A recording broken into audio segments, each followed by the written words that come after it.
Alright guys, so real talk, real quick, we are going to go over my top 10, 15 things that I feel that you need to take to the hospital with you before having your baby. So what are you packing in your bag? What are the essentials, what you should do have? These are the top 15 things that I can remember that I needed and I did pack or I forgot to pack. And yeah, without wasting your time, let's get into that list.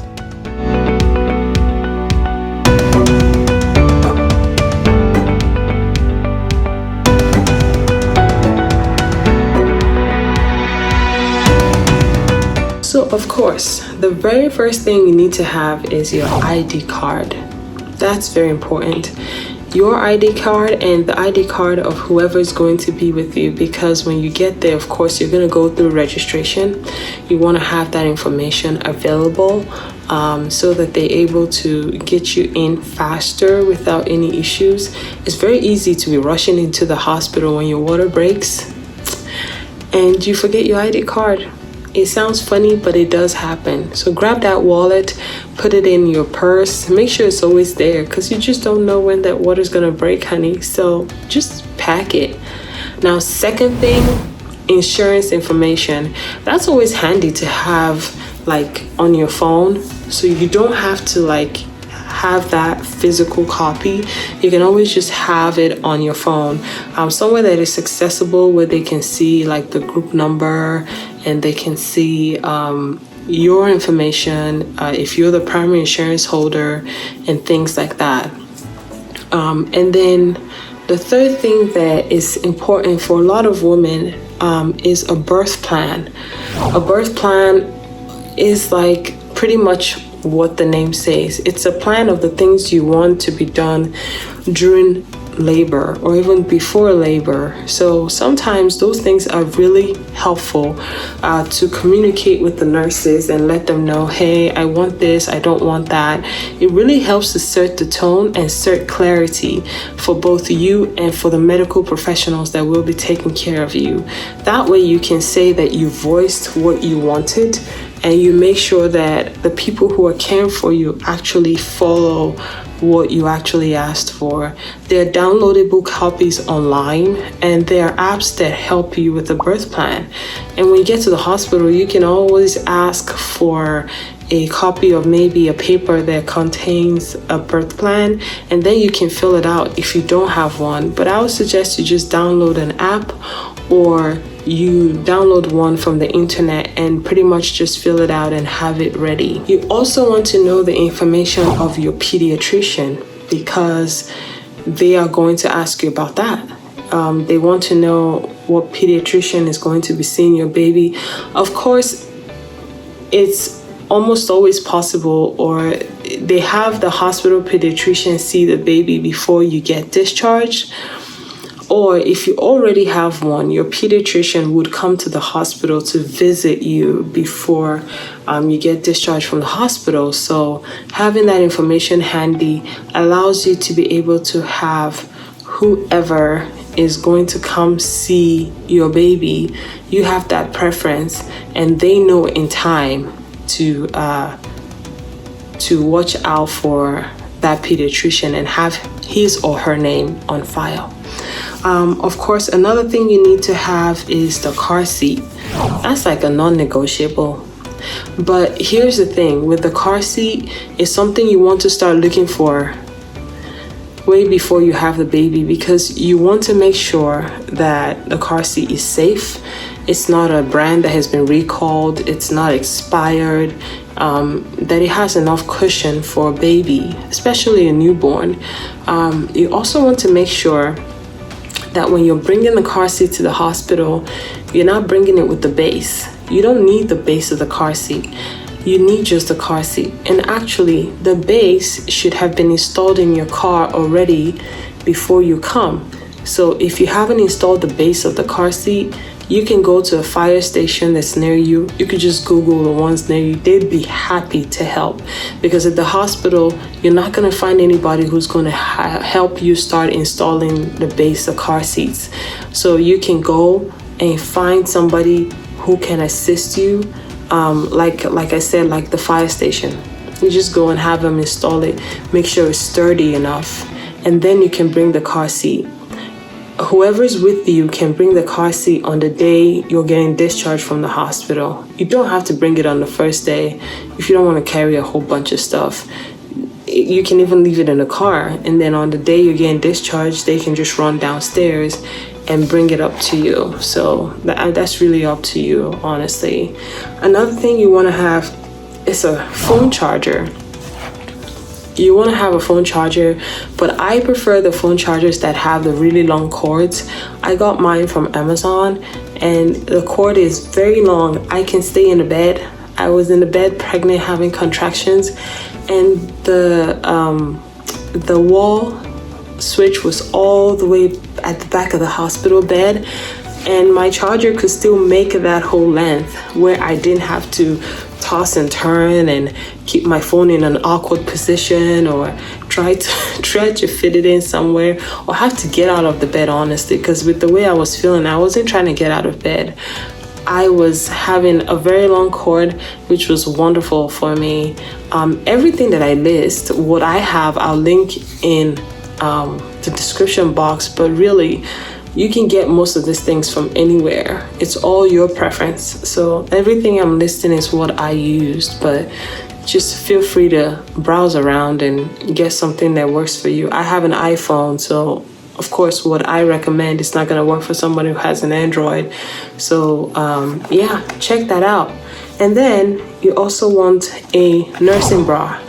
Nursing bra is important if you intend to breastfeed, because it just makes things easier. It's easier than having to take out your boobs from your bra each time you have to feed baby.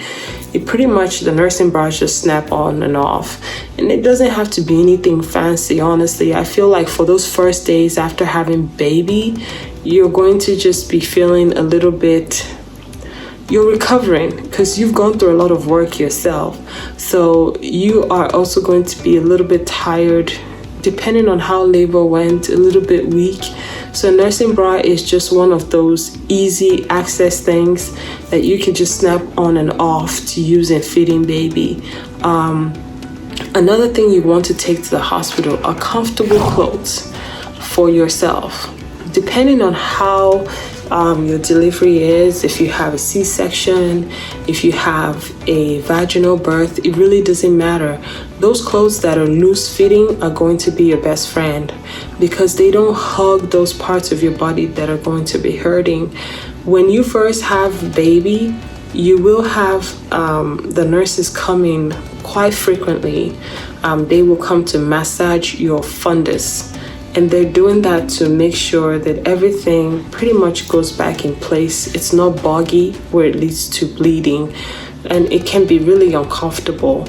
So having those loose fitting clothing really helps. It's great.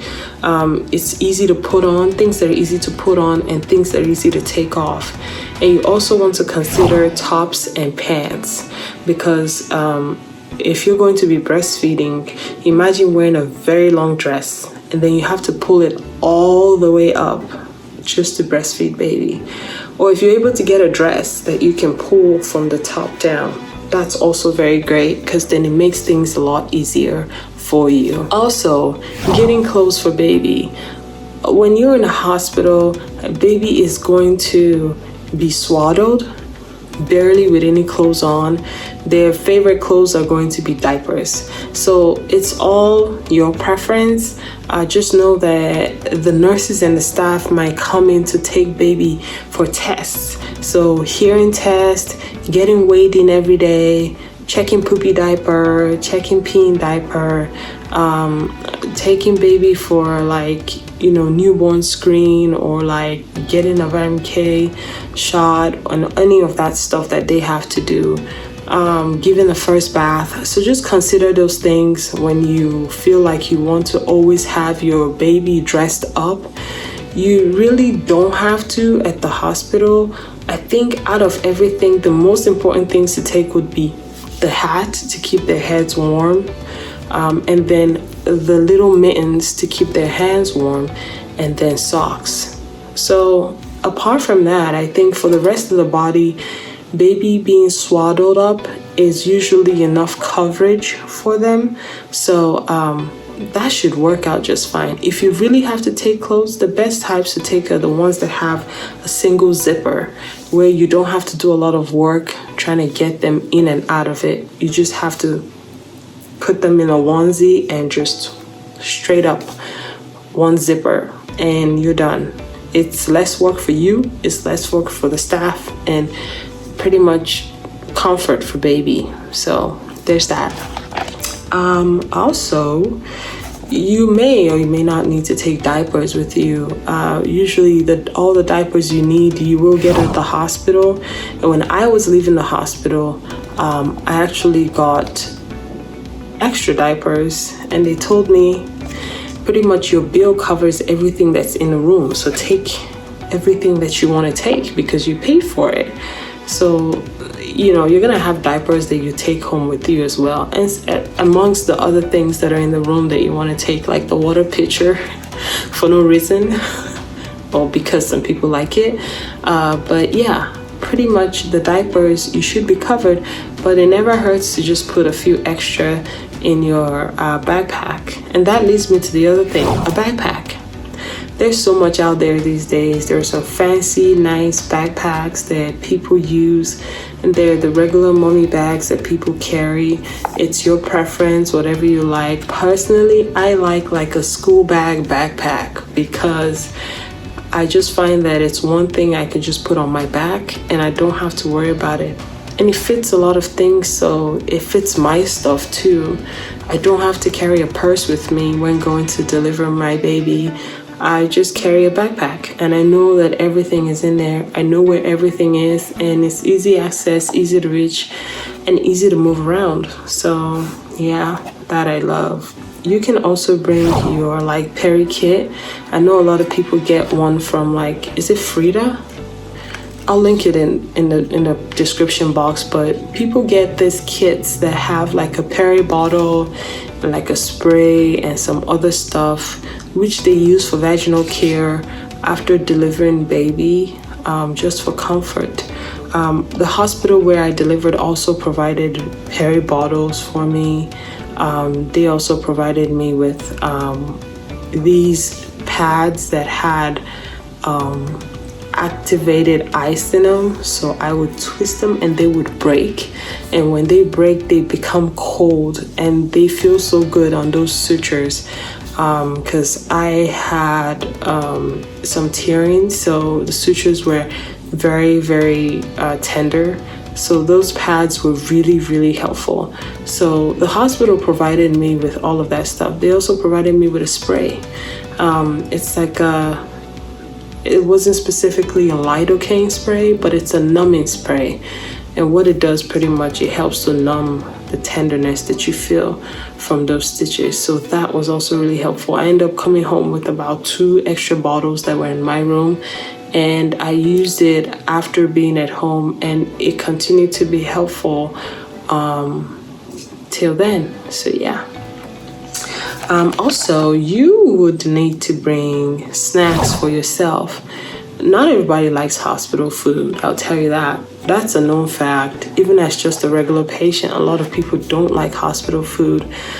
So snacks for yourself, things that you like, pack them in your backpack.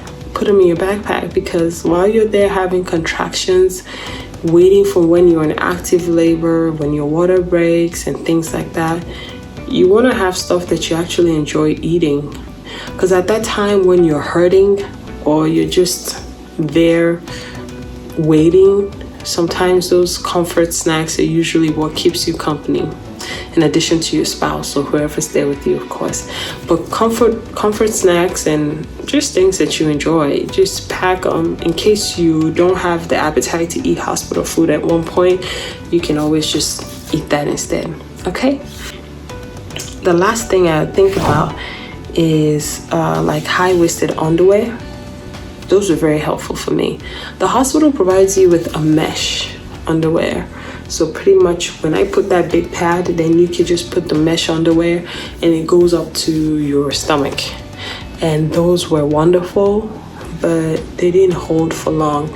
So I found that I was needing more than, I don't know, sometimes 4 in a day, because they would stain easy. They're white, they stain easy, and they're really flimsy, but I mean, they do the job.